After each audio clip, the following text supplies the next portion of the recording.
Introducing Sandra Martin, author of A Good Death, Making the Most Out of Our Final Choices, published by HarperCollins Publishers Limited. Baby boomers, reared on choice and autonomy, are radically restructuring the landscape of death.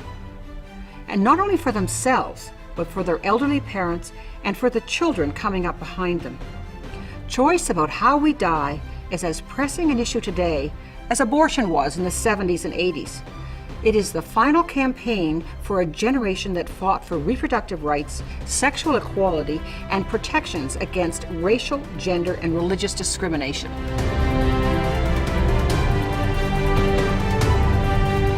A good death is choice, but you're not going to have any choice without responsibility. And you have to take responsibility for your own life and your own death. That's what I believe. I think the idea that death is something that we can ignore is a recent phenomenon. Before antibiotics, before medical technology, people died. They died quite often. And they died at home, and they died in their beds, and their families surrounded them. But then we got this idea that we could cure anything. We can't. What we have to do is care always. We cure if we can, but we can't always. And so we must always care. And that means thinking about the patient. What is the best interest of the patient? Our law does not go as far as the Supreme Court decision in Carter. The Supreme Court decision in Carter talked about suffering. The law that was passed in June talks about dying. There's a big difference between suffering and dying. And try to imagine what it must be like for someone with multiple sclerosis who's been stuck, physically deteriorating, brain fine, but physically deteriorating for 20 or 30 years. What do they want? If they're fine with that, great. But if they're not, we should listen to them.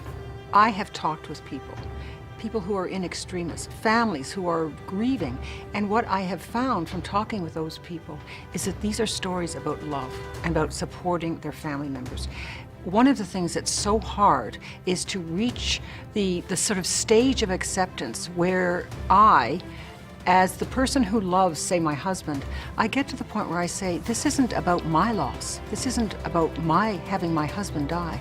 This is about his life and his suffering. And that's what he wants. And that's what you have to do. You have to put yourself in the place of the person who's suffering.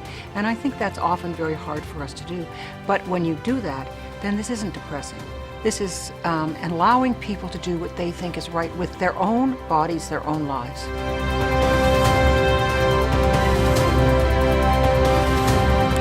A Good Death, Making the Most Out of Our Final Choices, published by HarperCollins Publishers Limited.